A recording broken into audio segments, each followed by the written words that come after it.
Welcome to another Drive with Judy. My guest today is Tina Dickens. She and I have worked together for over 20 years, and over that period of time, we've luckily become really, really good, trusting friends. She's someone I love to death, and somebody that I call on all the time, and when I have a problem, her little cell phone rings 6 or 7 times before she picks up. Right, so we're so grateful that you took some time today to come and join us on set here. And we want to have some fun and talk about a few different things. So let's start with a good question, I think, is that not only have we become friends and worked in business, we also help run a small nonprofit in the Baltimore area. So we have a lot of interaction and do a lot of really cool things together. And that is joyful, and for that I'm grateful, Tina. Over the last 20 years, being in the mailing industry, a lot has changed. So my question would be, have you seen one change, one thing that was really a big impact on our industry over the last few years that may have changed the way we do things or how we look at things? Well, certainly, and as Judy said, that we've been, in the mailing industry together for over 20 years, and previously as me worked for the Postal Service, and then now I'm on the customer side, so it kind of gives me a greater insight, when I'm working with contracts, because I've been on both sides of it, and I do have that background in mail to help me. But the one thing is too, because now I'm in government, always been in government, so the first class mail, so that volumes, of course, seeing those volumes decrease, and that Right. standard mail, now, which was the lowest of mail, has now become, a front runner in what's being processed and produced.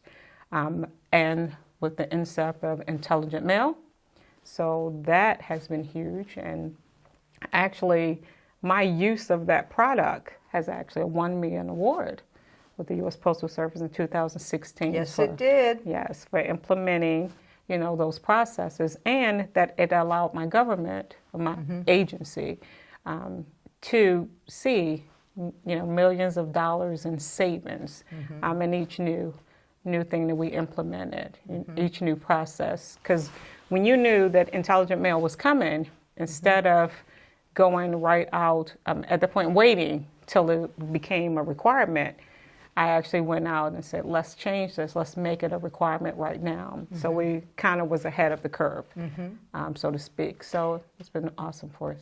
What would be a quick description of intelligent mail for those people that don't know?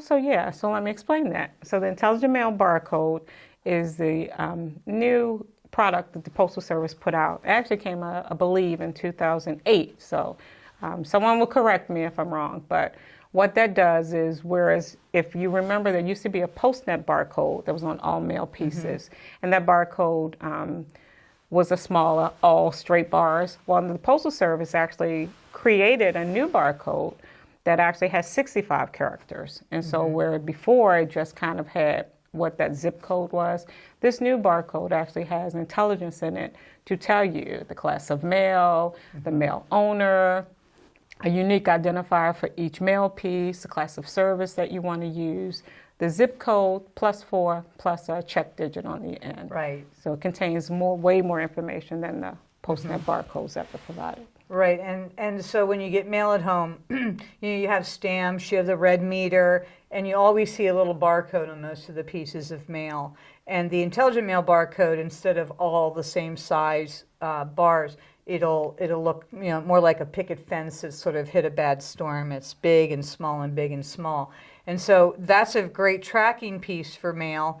And they use the barcodes, the intelligent mail barcodes, to track packages and all kinds of things. Sure. So the post office knows that the delivery is being met, it's going to the right place, how long it takes, and when it delivers, which is a great thing for the post office to offer because people like to know what's coming into their home and when it's coming into their home. And the post office likes to make sure that everything they do to ensure customer deliverability is at its highest rate. Absolutely. We'll use that. And as mailers, we had to incorporate that. And Every time the post office makes something new that is better for all of us to enhance the deliverability of mail, we always cry and moan and everything else about it. This can't happen. What are they doing? And it always works. Yes. It just takes a little bit of time. And there's always a better practice for each of us. One of the things that I have had questions about is because, all of us will say, those of us who are residential mailers, that I don't put a barcode on my mail. So you say there's a requirement, I don't do it. But the postal automation equipment does actually print one of those barcodes on your piece of mail, even your handwritten mail. It actually gets printed and tells you your mail see barcode. it if you notice it when you go to the mailbox and you pull it out. Correct. I think another thing that's been great about mail that we've both been part of and witnessing is that there's so many different sizes, shapes, and forms to send something out. Now, I'm not talking about shipping, but with your industry and your business, you mail what, a couple million pieces or billion pieces of mail? I keep a couple million pieces per mailing. So we're talking a minimum of 2 million pieces, mostly a mail. We got 10 mailings we do per year. Our budget is about $86 million. So that's a lot of mail. And right now, I said while first class mail is going down for government agencies who has to use first class mail, although I was able to find a product that we could use, on occasion if all of the materials are the same. So you can do standard mail and get a cheaper rate, for the mail, but still get a process. But again, we're still talking millions of pieces of mail. I know. I don't even know how you think about it. We would be what you call mid-sized to small mail shop. And if we had 1 million pieces of mail to get out a day, I don't think anybody would come to work. It's insurmountable to think about that, and if I get a lot of mail, and I buy online, I buy from catalogs, I buy all of that. So an average day in my household is at least 10 to 20 pieces of mail. So I can only imagine a neighborhood full of mail or the size of Rhode Island or something, that all the mail you mail, if you put it side by side in a month. In a year. That's incredible. And I know you do a very good job at it, and I know you're very cost conscious, and I know you're all about customers. And so that's a very great thing.